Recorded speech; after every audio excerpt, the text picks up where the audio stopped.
Hello दोस्तों, जय सिया राम सभी को। जय हनुमान। मैं आपको रामचरितमानस सुना रही हूँ, जिसका ये आगे का भाग है। तो शुरू करते हैं। समझने में नाम और नामी दोनों एक से हैं, किंतु दोनों में परस्पर स्वामी और सेवक के समान प्रीति है। अर्थात नाम और नामी में पूर्ण एकता होने पर भी जैसे स्वामी के पीछे सेवक चलता है, उसी प्रकार नाम के पीछे नामी चलते हैं। प्रभु श्री राम अपने राम नाम का ही अनुगमन करते हैं, नाम लेते ही वहां आ जाते हैं। नाम और रूप दोनों ईश्वर की उपाधि हैं। ये भगवान के नाम और रूप दोनों अनिर्वचनीय हैं, अनादि हैं और सुंदर। बुद्धि से ही इनका दिव्य स्वरूप जानने में आता है। इन में कौन सा बड़ा है और कौन सा छोटा, यह कहना तो अपराध है। इनके गुणों का तारतम्य सुनकर साधु पुरुष स्वयं ही समझ लेंगे। रूप नाम के अधीन देखे जाते हैं। नाम के बिना रूप का ज्ञान नहीं हो सकता। कोई सा विशेष रूप बिना उसका नाम जाने हथेली रखा हुआ भी पहचाना नहीं जा सकता। रूप के बिना देखे भी नाम का स्मरण किया जाए तो विशेष प्रेम के साथ वह रूप हृदय में आ जाता है। नाम और रूप की गति की कहानी अकथनीय है। वह समझने में सुखदायक है, परंतु उसका वर्णन नहीं किया जा सकता। निर्गुण और सगुण के बीच में नाम सुंदर साक्षी है और दोनों का यथार्थ ज्ञान कराने वाला चतुर दुभाषिया है। तुलसीदास जी कहते हैं, यदि तू भीतर और बाहर दोनों ओर उजाला चाहता है तो मुख रूपी द्वार की जीभ रूपी देहली पर नाम राम रूपी मणिदीप को रख। ब्रह्मा के बनाए हुए इस प्रपंच दृश्य जगत से भली भांति छूटे हुए वैराग्यवान मुक्त योगी पुरुष इस नाम की ही जीभ से जपते हुए जागते हैं और नाम तथा रूप से रहित अनुपम अनिर्वचनीय अनामय ब्रह्म सुख का अनुभव करते हैं।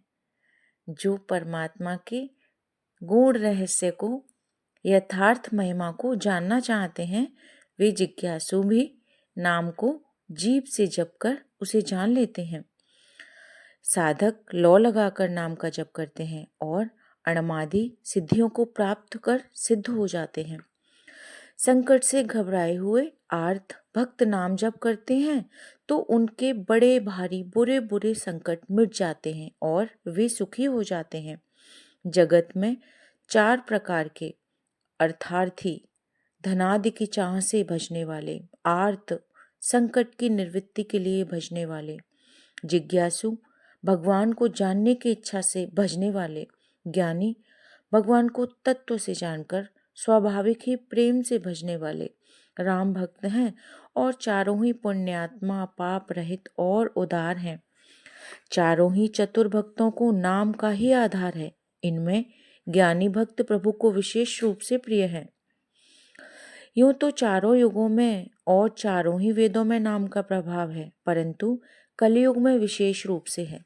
इसमें तो नाम को छोड़कर दूसरा कोई उपाय है ही नहीं।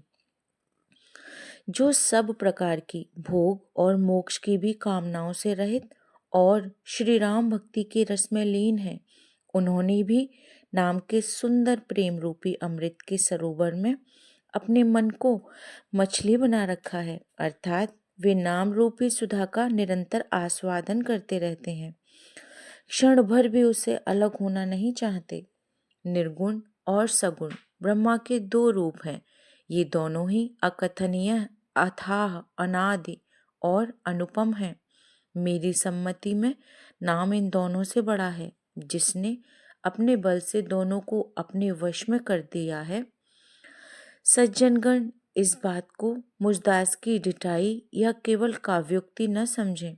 मैं अपने मन के विश्वास, प्रेम और रुचि की बात कहता हूँ। निर्गुण और सगुण दोनों प्रकार के ब्रह्मा का ज्ञान अग्नि के समान है।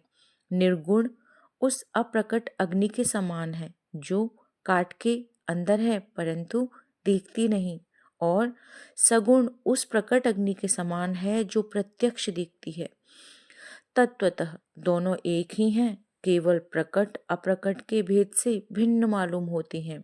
इसी प्रकार निर्गुण और सगुण तत्वतः एक ही हैं। इतना होने पर भी दोनों ही जानने में बड़े कठिन हैं, परंतु नाम से दोनों सुगम हो जाते हैं। इसी से मैंने नाम को निर्गुण ब्रह्म से और सगुण राम से बड़ा कहा है। ब्रह्मा व्यापक है, एक है, अविनाशी है, सत्ता, चैतन्य और आनंद की घन राशि है। ऐसे विकार रहित प्रभु के हृदय में रहते भी जगत के सब जीव दीन और दुखी हैं। नाम का निरूपण करके नाम के यथार्थ स्वरूप, महिमा, रहस्य और प्रभाव को जानकर नाम का जतन करने से, श्रद्धा पूर्वक नाम रूपी साधन करने से वही ब्रह्म ऐसे प्रकट हो जाता है जैसे रत्न के जानने से उसका मूल्य। इस प्रकार निर्गुण से नाम का प्रभाव अत्यंत बड़ा है। अब अपने विचार के अनुसार कहता हूँ कि नाम राम से भी बड़ा है, सगुण से भी बड़ा है। श्री रामचंद्र जी ने भक्तों के हित के लिए मनुष्य शरीर धारण करके स्वयं कष्ट सहकर साधुओं को सुखी किया, परंतु भक्तगण प्रेम के साथ नाम का जप करते हुए सहज ही में आनंद और कल्याण के घर हो जाते हैं। श्री राम जी ने एक तपस्वी की स्त्री अहल्या को ही तारा, परंतु नाम ने करोड़ों दुष्टों की बिगड़ी बुद्धि को सुधार दिया। राम जी ने श्री विश्वामित्र के हित के लिए एक सुकेतु यक्ष की कन्या ताड़का की सेना और पुत्र सुबाहु सहित समाप्ति की, परंतु नाम अपने भक्तों के दोष, दुख और दुराशाओं को इस तरह नाश कर देता है जैसे सूर्य रात्रि का। श्री राम जी ने तो स्वयं शिव जी के धनुष को तोड़ा, परंतु नाम का प्रताप ही संसार के सब भयों का नाश करने वाला है। प्रभु श्री राम जी ने भयानक दंडक वन को सुहावना बनाया, परंतु नाम ने असंख्य मनुष्यों के मनों को पवित्र कर दिया। श्री रघुनाथ जी ने राक्षसों के समूहों को मारा, परंतु नाम तो कलयुग के सारे पापों की जड़ उखाड़ने वाला है। श्री रघुनाथ जी ने तो शबरी, जटायु आदि उत्तम सेवकों को ही मुक्ति दी, परंतु नाम ने अनगिनत दुष्टों का उद्धार किया। नाम के गुणों की कथा वेदों में प्रसिद्ध है। श्री राम जी ने सुग्रीव और विभीषण दो को ही अपने शरण में रखा, यह सब जानते हैं, परंतु नाम ने अनेक गरीबों पर कृपा की है। नाम का यह सुंदर विरध लोक और वेद में विशेष रूप से प्रकाशित है। श्री राम जी ने तो भालू और बंदरों की सेना बटोरी और समुद्र पर पुल बांधने के लिए थोड़ा परिश्रम नहीं किया, परंतु नाम लेते ही संसार समुद्र सूख जाता है। सज्जनगण, मन में विचार कीजिए कि दोनों में कौन सा बड़ा है। श्री रामचंद्र जी ने कुटुंब सहित रावण को युद्ध में मारा, तब सीता सहित उन्होंने अपने नगर में प्रवेश किया। राम राजा हुए, अवध उनकी राजधानी हुई।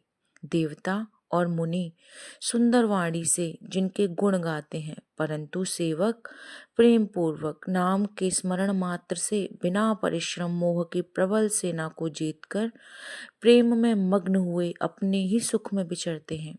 नाम के प्रसाद से उन्हें सपने में कोई चिंता नहीं सताती। इस प्रकार नाम निर्गुण ब्रह्म और सगुण राम दोनों से बड़ा है। यह वरदान देने वालों के लिए भी वर देने वाला है। श्री शिव जी ने अपने हृदय में यह जानकर ही 100 करोड़ रामचरित्र में से इस राम नाम को सार रूप से चुनकर ग्रहण किया है। मास पारायण पहला विश्राम। नाम ही से प्रसाद से शिव जी अविनाशी हैं और अमंगल वेश वाले होने पर भी मंगल की राशि हैं। शुकदेव जी और सनकादि सिद्ध मुनि योगीगण नाम के ही प्रसाद से ब्रह्मानंद को भोगते हैं। नारद जी ने नाम के प्रताप को जाना है। हरि सारे संसार को प्यारे हैं और आप श्री नारद जी हरि और हर दोनों को प्रिय हैं। नाम के जपने से प्रभु ने कृपा की, जिससे प्रहलाद भक्ति शिरोमणि हो गए। ध्रुव जी ने ग्लानि से वे माता के वचनों से दुखी होकर सकाम भाव से हरि नाम को जपा और उसके प्रताप से अचल अनुपम स्थान ध्रुव लोक प्राप्त किया। हनुमान जी ने पवित्र नाम का स्मरण करके श्री राम जी को अपने वश में कर रखा है।